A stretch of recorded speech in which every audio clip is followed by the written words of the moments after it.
Hello everyone, welcome back to my channel. In today's video I'm gonna show you how to add YouTube link to TikTok. So first of all, open TikTok account, tap onto profile icon. After that, click on edit profile. Now select this YouTube option.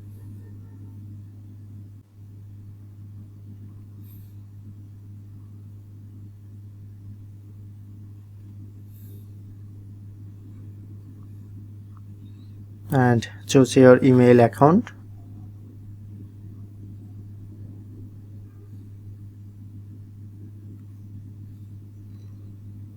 Click on to allow option.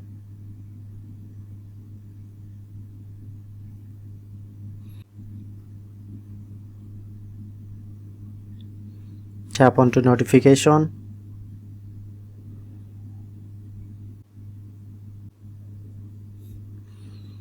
And select yes, it asks me, and then tap on done.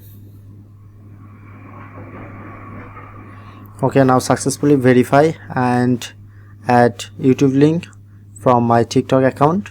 If in this video helpful, please hit the like button and subscribe our tutorial review channel for more video.